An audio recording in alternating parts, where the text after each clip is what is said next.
জীবনটা না কি বলবো, ওই আজকাল এই যে দেখবে যে সমস্ত যে মাঠে মানে গম কাটা মেশিনগুলো বেরিয়েছে না, সেই হলার টাইপের বলে না, রাক্ষস মেশিন। আমাদের মেয়েদের জীবন না ওই রাক্ষস মেশিনের মতো, মানে অনবরত কাজ সাজিয়ে রাখবে, অনবরত সেই কাজগুলোকে করতেই হবে। আর আমাদের মাথায় না একটার পর একটা বুদ্ধি আসে, একটার পর একটা প্ল্যান আসে যেই কাজটা করতে হবে। কাজের কিন্তু শেষ থাকে না। সংসারটাকে গুছাতে গেলে কিন্তু সারা দিন তার পেছনে খাটতে হয়। আর আমি যদি না খেটে ভাবি আমার ঘরটা পরিষ্কার পরিচ্ছন্ন থাকবে, সেটা কিন্তু কখনোই না। এই সুন্দর একটু গুছিয়ে রাখার জন্য কিন্তু বহুত পরিশ্রম করতে হয় সারা দিন এই সংসারের পেছনে। তবে কষ্ট লাগে কখন বলো তো, যখন কেউ বলে মানে তুমি কি করছো, তোমার কাজগুলো কেউ চোখে দেখতে পায় না, তখন কিন্তু মন থেকে হলেও আমরা একটু হলেও ভেঙে পড়ি।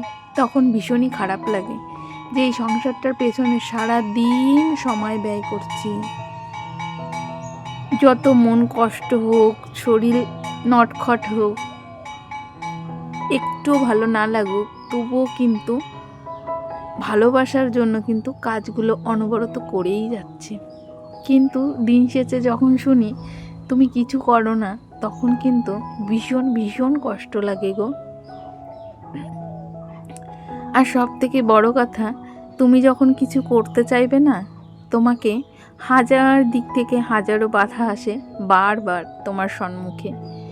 তা তুমি মেয়েরা অন্তত যদি এক পা এগোতে চায় না, আবার 10 পা পিছিয়ে যেতে হয়। আর এই মধ্যবিত্ত বাড়ির বউদের তো জীবনটা সম্পূর্ণ সেই এক পা আগানোর থেকে 10 পা পিছিয়ে যাওয়ার ভাবনাটাই বেশি আসে। কেন বলো তো? এখানে থাকাটা অনেক চাপের। কেননা তুমি যদি একটা ভালো কাজও করো, সেটা কিন্তু অনেকের চোখে মানে অনেকেই বলছি কেন, প্রত্যেকের চোখেই পড়বে না তোমার ভালো দিকটা। তোমার একটু খারাপ দিকটা কিন্তু সেটা সকলের চোখে ভেসে ওঠে, আর সেটা কিন্তু তারা অনবরত বাজাতেও থাকে। আমার ক্ষেত্রে সেটাই হয়েছে। কেন বলছি বলো তো? আজ অনেকটা চাপা কষ্ট তোমাদের সঙ্গে শেয়ার করছি। যেমন এই যে আমি ভিডিও করি, এটা নিয়ে অনেকের মুখে আলোচনা, একটা মানে আমি বহুত খারাপ একটা কাজ করছি, এটা তো আছেই। তার সঙ্গে যে আমি সংসারে কাজগুলো করছি, সেটা কিন্তু কারোর চোখে বাঁধে না। আমি কি কোনো ফালতু গল্প করছি, বা আমি কি কোনো ফালতু কাজ করছি? সংসারে কাজ করছি, তার সঙ্গে ভিডিও করছি। আর আমার ভিডিওতে তোমরা তো প্রত্যেকেই দেখতে পাও শুধু কাজ বাজ। আর আমি না নাচতেও পারি না, গাইতেও পারি না। এটাই কিছু কিছু বন্ধুরা আছে আমার দেখে, আমার ভালো বন্ধু, খারাপ বন্ধু অনেকেই দেখে। তাদের নাম হয়তো বা আমি জানি না, তারা যে আমাকে কেমন ভালোবাসে সেটাও বুঝি না। অনেকেই হয়তো বা আড়াল থেকে দেখে আজকাল আমার পরিবারে এসে সেটাও বলছে যে তোর বউ রাত 12টার সময় কি করে। আর এটার জন্য আমি অনেক কষ্টও পাচ্ছি সংসার থেকে, জানো তো। কিন্তু ওটা বুঝাতে পারছি না যে আমি একটা কাজ করছি, একটু এগিয়েছি, আর আমাকে এইভাবে পিছন থেকে টেনে ধরছে, মানে তুমি এই কাজটা করতে পারবে না। কিন্তু মানে কি বলবো, মন থেকে ভীষণই কষ্ট লাগছে। মানে আমি ছাড়তেও পারছি না, আবার কিছু মানে কি বলবো, পারিবারিক যেই অশান্তিটা সেটা নিতেও পারছি না। তাই মন থেকে বলছি, যারা আড়াল থেকে এরকম কাজ করছো, প্রিয় বন্ধুরা, তোমরা কেউ এরকম খারাপ মন্তব্য করো না। যেহেতু আমি দেখো আমার ভিডিওতে আমি কিন্তু ব্লগ ভিডিও করি, আমার সংসারের কাজকর্মগুলোই দেখাই। আর সংসারের কাজকর্মগুলোকে আমি যতটা ভালোবাসি, আমি এই ইউটিউবে এসে এই ভিডিও করাটাকেও ততটা ভালোবাসার জায়গা করে নিয়েছি। আমি বড্ড ভালোবাসি এই সংসারের কাজগুলো করতে, আর বড্ড ভালো লাগে আমার ভিডিও করতে। তাই এটাতে তোমরা কেউ বাধা দিও না গো। ভীষণই ভালো লাগে এইভাবে কাজ করতে, আমার কথা বলে মনটাও হালকা হয়, জানো তো। তাই তোমরা যারা আমার ভিডিও দেখো তাদেরকে বলছি, তোমরা এসে পরিবারে এরকম করো না গো।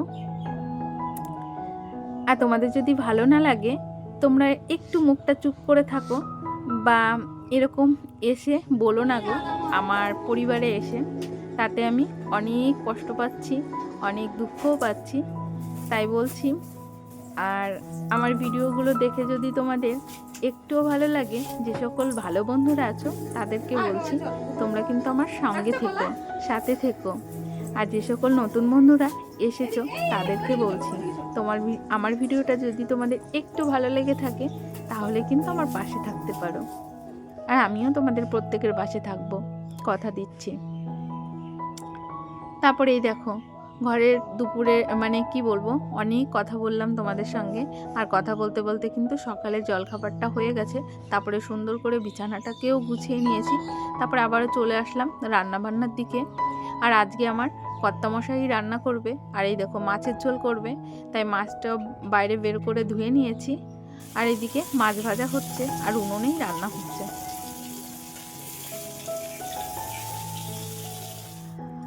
আর আমার বড়বাবু কিন্তু ভীষণই ভালো মানুষ, সেটা মানে বলে বোঝাতে পারবো না। কিন্তু কেউ যখন বলে, সে তো তখন তার মনে তো একটু খারাপ লাগবেই, ঠিক না বলো? সে তো পুরুষ মানুষ, তো আমাদের মতো মেয়ে নয়, সে তো পুরুষ মানুষ, ঠিক না বলো? আর মেয়েরা তো অনেক বাধা, কষ্ট, বিপত্তি সবটাই সহ্য করে নেওয়ার ক্ষমতা রাখে। আর মেয়েরা তো দেবী দুর্গা, এদের যদি কেউ পায়ে পিষিয়েও ফেলে না, তবুও কিছু বলতে চায় না, যতক্ষণ পারে সহ্য করে নেয়। তারপরে অবশেষে যখন সে আর সহ্য করতে পারে না, সে কিন্তু চণ্ডীরূপ ধারণ করে। সঙ্গে কথা বলতে বলতে সমস্ত মশলাগুলো আমি কুটে নিয়েছি, আর এর মধ্যে একটু কাজুও দিয়ে দিলাম। আজকে একটু কাজু দিয়েই মাছের ঝোলটা করব। আর এইদিকে কিন্তু বরমশাইয়ের মাছ ভাজা হয়ে গেছে। আর এই যে এটা হলো কচুর তরকারি, তাই কচুর তরকারিতে মাছ। আর ওর হাতের রান্নার প্রত্যেকটা রেসিপি না দারুণ হয় খেতে, আর খুব টেস্টি হয় খাবারগুলো। আর কচুর তরকারিটা তো হয়ে গেছে, নামিয়ে নিয়েছে। তারপরে এই যে পেঁয়াজটা কষিয়ে নিয়ে তারপরে যে তার মধ্যে জিরে দিয়েছে, তারপরে আর দিয়েছে হলো মানে গরম মশলা, সমস্তটা দিয়ে মশলাটা যখন তেল ছেড়ে গেছে তখন এই যে মাছগুলো দিয়ে দিল। আর এটা কিন্তু রুই মাছ। আর আজকে রুই মাছের ঝালটাতে না একটু তেল কম হয়েছে, মানে যেহেতু বাদাম দেওয়া হয়েছে তো ওই জন্য তেলটা একটু কম দিয়েই রান্নাটা করেছে। তবে খেতে খুব টেস্টি হয়েছিল, রান্নাটা দারুণ হয়েছিল খেতে। আর ওদিকে কিন্তু ভাতেও প্রায় মার এসে গেছে, আর একটু হলে ভাতটা নামিয়ে নেব।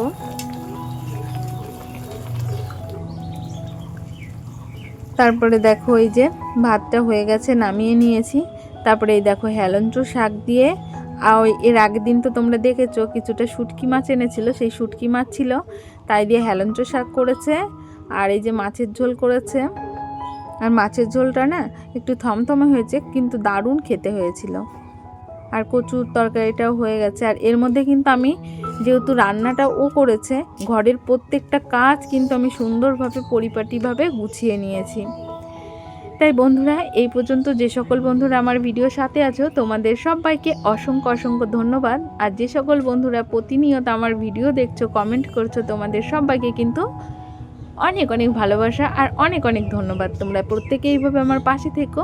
আর যে সকল নতুন বন্ধুরা সবে সবে আমার ভিডিও দেখা শুরু করেছো তাদেরকেও অসংখ্য অসংখ্য ধন্যবাদ। আর যারা এখনও চ্যানেলটিকে সাবস্ক্রাইব করোনি তারা কিন্তু চ্যানেলটিকে সাবস্ক্রাইব করে দিয়ে আমার ছোট্ট পরিবারের পাশে থাকতে পারো। আর এই দেখো অলরেডি ভাতটাও এই যে নামিয়ে নিয়েছি। তারপরে দেখো ওদেরকে খেতে বসিয়ে দিলাম, এই যে ওরা খেয়ে নিচ্ছে প্রত্যেকেই। এরপরে আমিও খেয়ে নেব। এখন কিন্তু দুপুর ওই 2টো মতো বেজে গেছে। তাই প্রিয় বন্ধুরা, ভিডিওটা আর বেশি বড় করব না, এখানেই রাখছি। তোমরা প্রত্যেকেই ভালো থেকো। Tata, bye bye.